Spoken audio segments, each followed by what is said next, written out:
Value fam, you're welcome back to my channel. In today's recipe, I'm going to share with you on how to make this snail soup. This is not that soup you make every day or regularly. This is the soup you make on special occasion. Let's get right into the recipe. Into a pot, we are going to be adding in our stockfish. For this soup, you don't need this stockfish head to make it. Just use the cord or the body of the stockfish. Add in your seasoning powder. Go ahead and add in pepper. This is just scotch bonnet pepper. Add in water to just cover the stockfish. Cover the pot and allow this to cook. While the stockfish is cooking, we can now proceed to cook our cocoyam. I've already washed the cocoyam, so I'm adding it into the pot. Add in water. Cover this up and allow this to cook.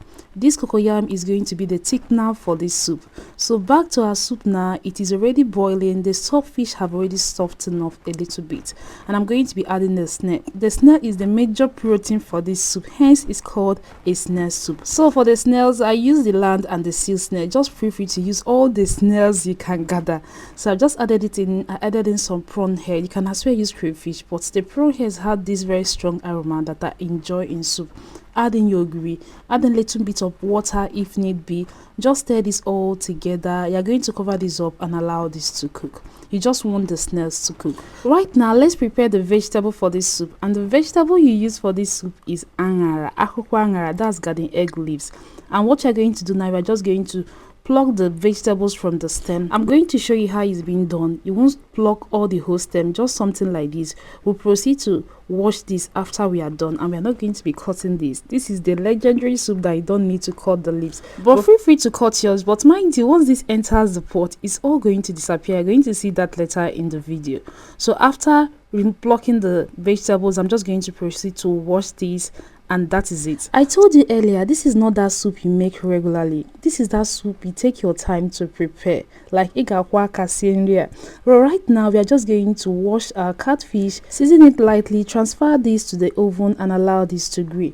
After some minutes, your catfish should be well dried, and you can now proceed to use the catfish to make the soup. There is a difference between that catfish that you grill at home and the one that you buy in the market. If you doubt it, just try this out. So right now, the stockfish and the snails have been cooking, and the aroma coming from this is what you need to try out. Now you see the difference. Proceed now to add in that well-grilled catfish that you've already washed very well. It doesn't have any stones, no sand. Just add it whole into your pot. We are not going to scatter this dry. You will need to serve it whole when it is ready. So how will you enjoy the whole full catfish if you don't do yours at home? So all I did now is that I have to add in palm oil. Just make sure that every part of the protein is well immersed in the stock. Cover this up and allow this to cook. And for our cocoyam, it is ready. So I just proceeded to peel the back, and this is what you have. All I have to do is to add this to the blender and blend it. Is very smooth. You can add in water if your blender cannot carry this.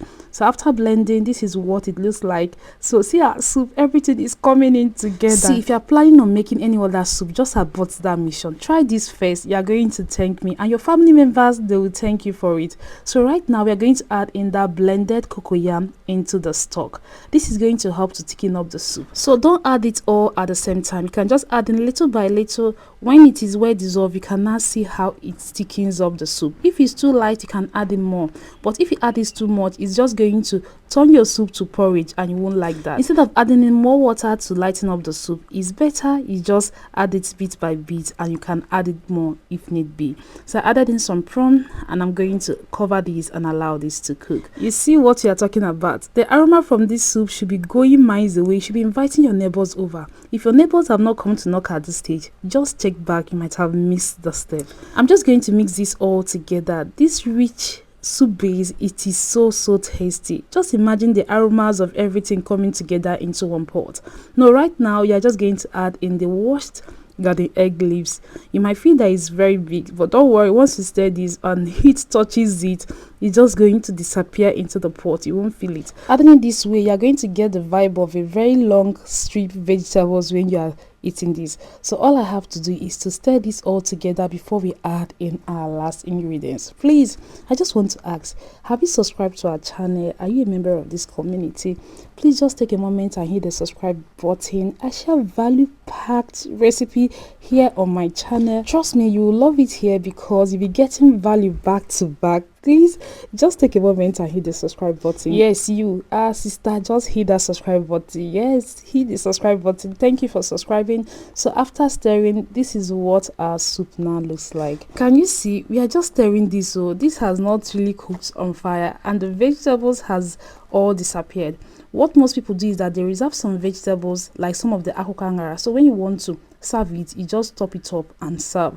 So just finish this up by adding in some of your periwinkle. This is the deshelled periwinkle. Stir this all together and your soup is ready. Just like that, your soup is ready. So if you want your soup to look very fresh whenever you are serving, don't just add in all your garden egg leaves at the same time.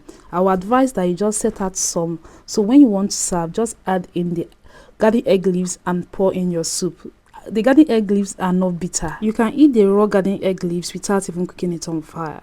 So after stirring the soup, this is what you have. See, any swallow of choice can go with this. You can pair with a bar, say more pounded yam. Just know that this is not that regular soup, so you have to be intentional when you are serving this, with even with your choice of swallow. See that our whole catfish we can enjoy without sand or stones in the catfish. And don't forget your snails, you have to bring it out, because what is this is a snail soup. Thank you guys for watching. Don't forget to like, share my videos, and I'll see you in my next one. Bye.